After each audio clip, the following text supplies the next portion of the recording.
now we take the next concept, Heisenberg principle. Heisenberg principle क्या है? अब अपने डी ब्रोगली का असर पड़ा। तो डी ब्रोगली के अकॉर्डिंग इलेक्ट्रॉन एक माइक्रोस्कोपिक पार्टिकल है। तो माइक्रोस्कोपिक पार्टिकल की जो मतलब जो वेव की तरह ये जब ट्रेवल करता है, वेव के फॉर्म में ट्रेवल करता है, तो उसकी वेवलेंथ निकालना आसान है। मास कम होगा तो वेवलेंथ हम इजिली निकाल सकते हैं। ठीक है, तो अब जब डी ब्रोगली ने कह दिया कि इलेक्ट्रॉन वेव की फॉर्म में ट्रेवल कर रहा है, तो इलेक्ट्रॉन जब वेव की फॉर्म में ट्रेवल करेगा तो उसकी पोजीशन और उसकी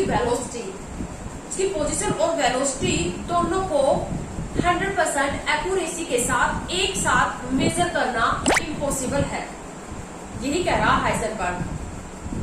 ठीक है, जबकि बोहर क्या कह रहा था कि बोहर के अकॉर्डिंग इलेक्ट्रॉन जो है सर्कुलर पाथ में मूव कर रहा है। अब इलेक्ट्रॉन सर्कुलर पाथ में मूव कर रहा है तो वहां पर उसकी वेलोसिटी और उसकी पोजीशन जो है, रेडियस वगैरह हमने उसे मेजर करनी तो उसे पोजीशन मेजर कर सकते हैं। तो बोहर के अकॉर्डिंग तो हम पोजीशन और वेलोसिटी दोनों मेजर कर सकते थे, हमने निकाले के फॉर्मूले भी निकाले थे इलेक्ट्रॉन को।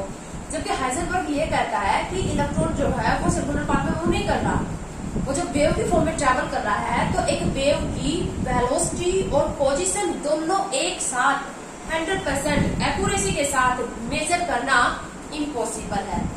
तो हाइजेनबर्ग अनसर्टेनिटी प्रिंसिपल क्या कहता है? It is impossible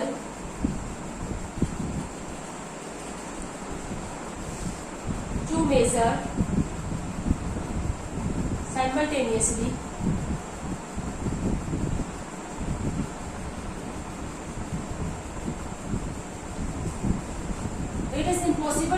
simultaneously position and momentum या वेलोसिटी एक ही बात है।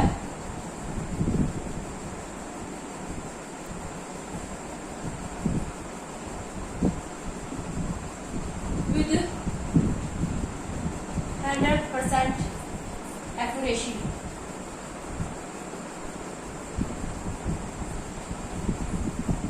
of an electron when it travel around the nucleus।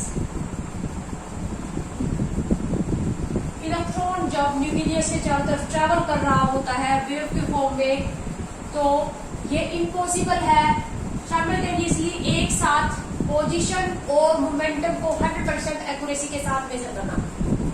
Simultaneous दोनों को अलग अलग तो 100% एक्यूरेसी के साथ मेजर कर सकते हैं, लेकिन दोनों को एक साथ 100% एक्यूरेसी के साथ मेजर नहीं किया जा सकता। और इसने मैथमेटिकली ये भी निकाला कि दोनों की जो अनसर्टेनिटी का जो मैग्नीट्यूड है, पोजीशन और मोमेंटम की अनसर्टेनिटी का जो मैग्नीट्यूड है उसकी वैल्यू भी निकाली। तो इसने अपनी जो इक्वेशन दी जिसको हमें न्यूमेरिकल में यूज करना, हाइजेनबर्ग अनसर्टेनिटी प्रिंसिपल की इक्वेशन है delta x into delta p greater than and equal to h upon 4 pi. The magnitude of uncertainty in position and uncertainty in momentum is fixed and it is equal to or greater than h upon 4 pi। अच्छा ये Planck's constant upon 4 पाई, इसको हम जब numerical के लिए हम इसका use करेंगे तो हम इसको इक्वल ही मान के चलेंगे। लगभग हम इसको क्या मान के चलेंगे, delta x into delta p is equal to h upon 4 pi. यानी कि दोनों का डेल्टा x क्या है,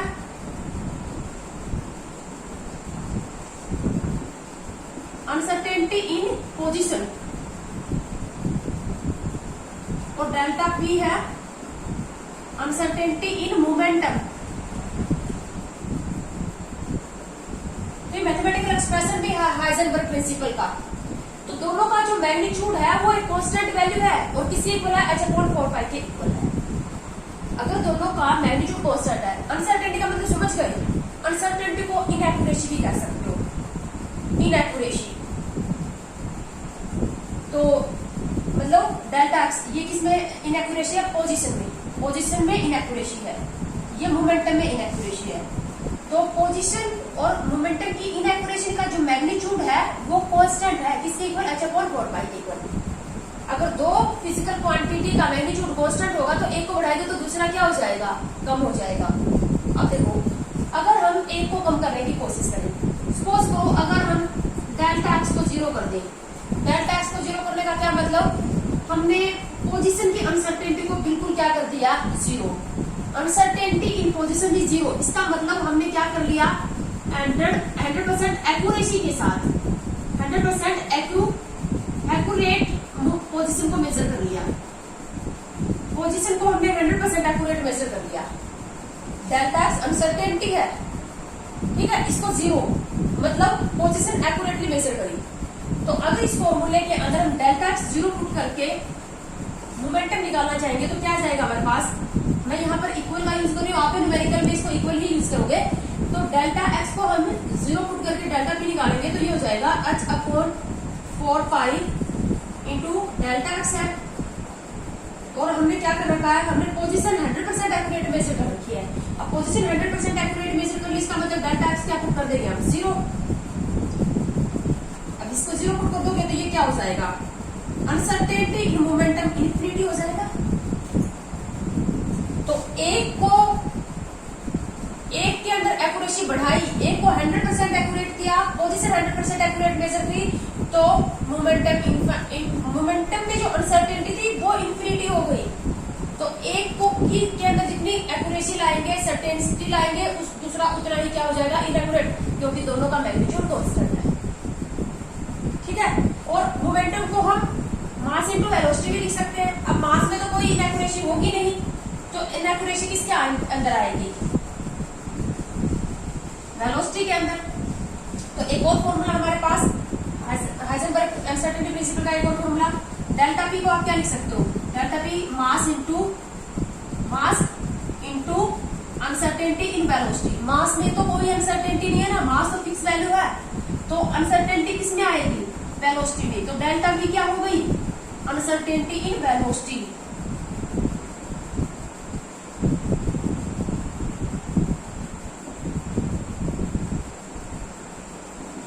तो हमारे पास एक और फॉर्मूला भी आ गया, डेल्टा एक्स इंटू हम delta p is equal to h/4 pi. Uncertainty in position, uncertainty in velocity, ये भी फॉर्मूला आ गया हमारे पास, ठीक है। आपको एक दे दिया जाएगा, दूसरा निकालने के लिए पूछ लेंगे। हाइजेनबर्ग अनसर्टेनिटी प्रिंसिपल की न्यूमेरिकल बहुत आसान है। मोमेंटम में अनसर्टेनिटी देंगे, पोजीशन पूछ लेंगे, वेलोसिटी में अनसर्टेनिटी देंगे, पोजीशन पूछ लेंगे, या वाइस वर्सा, अनसर्टेनिटी पोजीशन या वाइस वर्सा हो जाएगा। पोजीशन के अंदर अनसर्टेनिटी देंगे, वेलोसिटी में अनसर्टेनिटी पूछ लेंगे। इस टाइप के आपके पास जो है वो न्यूमेरिकल आएंगे। अब हाइजेनबर्ग प्रिंसिपल के बिहाफ के ऊपर ही हम एक बात एक्सप्लेन कर सकते हैं, इसका हम थ्योरेटिकल एक्सप्लेनेशन भी लेंगे कि ऐसा क्यों कह रहा है ये, हम इसको एक्सप्लेन करेंगे कि ऐसा क्यों हो रहा है कि हम दोनों को एक्यूरेसी के साथ मेजर क्यों नहीं कर सकते, 100% एक्यूरेसी के साथ मेजर क्यों नहीं कर सकते। इससे पहले एक क्वेश्चन आता है, प्रूव दैट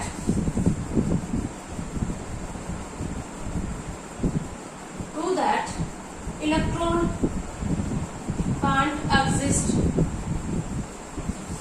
इन न्यूक्लियस। जब प्रोटॉन और न्यूट्रॉन जैसे पार्टिकल न्यूक्लियस में एग्जिस्ट करते हैं तो इलेक्ट्रॉन न्यूक्लियस में एग्जिस्ट क्यों नहीं कर सकता। इसको हम हाइजेनबर्ग अनसर्टेनिटी प्रिंसिपल के बिहाफ के ऊपर एक्सप्लेन कर सकते हैं कि इलेक्ट्रॉन न्यूक्लियस के अंदर एग्जिस्ट क्यों नहीं कर सकता। कैसे, अब हमारे पास क्या है, हाइजेनबर्ग अनसर्टेनिटी प्रिंसिपल का जो फॉर्मूला है वो uncertainty in position into mass into uncertainty in velocity is equal to h/4 pi. Nucleus की जो रेडियस है, न्यूक्लियस की रेडियस मैंने आपको बताई थी 10⁻⁻15 मीटर की रेंज में आती है, रेडियस ऑफ न्यूक्लियस। अब सपोज करो अगर इलेक्ट्रॉन न्यूक्लियस के अंदर चला गया तो इसकी पोजीशन में अनसर्टेनिटी कितनी आएगी। अब मैक्सिमम न्यूक्लियस की जो रेडियस है वो 10⁻⁻15 मीटर है। अब जैसे कि मेरे पास ये जो मार्कर है इसकी जो लेंथ है, इसकी लेंथ को अगर मैं मेजर कर रही हूँ, इसकी लेंथ को मैं मेजर करूंगी तो सपोज करो मैं क्या कर रही हूँ, इसकी लेंथ को 100% एक्यूरेसी के साथ साथ मेजर नहीं कर पा रही, कुछ अनसर्टेनिटी है उसमें, ठीक है। लेकिन इसकी क्या, इसकी लेंथ से ज्यादा अनसर्टेनिटी हो सकती है? अगर इसकी लेंथ 10 सेंटीमीटर है तो 10 सेंटीमीटर से ज्यादा अनसर्टेन हो सकती है मेरी मेजरमेंट। तो न्यूक्लियस का साइज जब 10 के पावर माइनस 15 मीटर है तो मैक्सिमम पोजीशन में न्यूक्लियस की पोजीशन न्यूक्लियस के अंदर जब इलेक्ट्रॉन है तो उसकी पोजीशन में मैक्सिमम अनसर्टेनिटी इससे ज्यादा तो नहीं हो सकती ना। किसी फिजिकल क्वांटिटी की जो वैल्यू होती है अगर हम उसको मेजर करेंगे तो उससे ज्यादा तो हम अनसर्टेन नहीं लाएंगे अपनी मेजरमेंट को, फिजिकल क्वांटिटी की वैल्यू से ज्यादा। तो सपोज करो अगर इलेक्ट्रॉन न्यूक्लियस के अंदर है तो न्यूक्लियस की रेडियस है 10 की पावर माइनस 15 मीटर। तो अगर न्यूक्लियस के अंदर है इलेक्ट्रॉन तो इलेक्ट्रॉन की पोजीशन में जो अनसर्टेनिटी है वो मैक्सिमम 10 की पावर माइनस 15 मीटर ही हो सकती है, इससे ज्यादा तो नहीं हो सकती। तो सपोज करो हमारे पास क्या है, इलेक्ट्रॉन न्यूक्लियस के अंदर है तो उसकी पोजीशन में मैक्सिमम अनसर्टेनिटी कितनी आ सकती है, 10 की पावर माइनस 15 मीटर, ठीक है। तो हमने यहाँ पर रख दिया। तो अनसर्टेनिटी इन वेलोसिटी निकाल लें, अच्छा कौन 4 pi into m into delta x. Uncertainty in velocity is equal to, ये हमारे पास वैल्यू आ जाएगी 6.6 इंटू 10 की power minus 34 joule second. Acai value put करनी है सारी हमें, 4 पाई इंटू मास, इलेक्ट्रॉन का मास किलोग्राम में आएगा। असाई वैल्यू 9.1 इंटू 10 की power minus 31 kilogram into uncertainty in position 10 की पावर माइनस 15 मीटर। तो ये सारी वैल्यू जब कैलकुलेट करोगे तो del uncertainty in velocity greater than 3 into 10 की पावर 8 मीटर पर सेकेंड आएगी। ये लाइट की स्पीड है, लाइट की वेलोसिटी है, लाइट की वेलोसिटी से ज्यादा तो इलेक्ट्रॉन की वेलोसिटी ही नहीं होती। अब इलेक्ट्रॉन की वेलोसिटी ही नहीं होती थी तो फिर इससे ज्यादा उसकी वेलोसिटी में अनसर्टेनिटी कैसे आ सकती है? मतलब ये पॉसिबल ही नहीं है ये चीज। तो जब वेलोसिटी ही नहीं है इलेक्ट्रॉन की इतनी, जब उन्हें से चारों तरफ ट्रेवल कर रहा है तो उससे ज्यादा, मैंने भी पता फिजिकल क्वांटिटी की वैल्यू से ज्यादा तो अनसर्टेनिटी नहीं हो सकती ना, ठीक है। तो uncertainty in velocity greater than 3 to 10 की पावर 8 मीटर पर सेकेंड इज नॉट पॉसिबल। इसी से हम एक्सप्लेन कर सकते हैं कि इलेक्ट्रॉन जो है वो न्यूक्लियस में एग्जिस्ट नहीं कर सकता, हाइजेनबर्ग अनसर्टेनिटी प्रिंसिपल के बिहाफ पर, ठीक है। तो ये हमारे पास है। अब हम इसका लेंगे थ्योरेटिकल एक्सप्लेनेशन। थ्योरेटिकली हम इसको एक्सप्लेन करेंगे कि जो दोनों चीज एक साथ मेजर क्यों नहीं कर सकते, मतलब एक को जितना एक्यूरेटली मेजर करने की कोशिश करेंगे, पोजीशन को ज्यादा एक्यूरेसी लाने की कोशिश करेंगे तो वेलोसिटी में ज्यादा अनसर्टेनिटी हो जाएगी, या वाइस वर्सा। इसके एक्सप्लेनेशन हम नेक्स्ट वीडियो में लेंगे।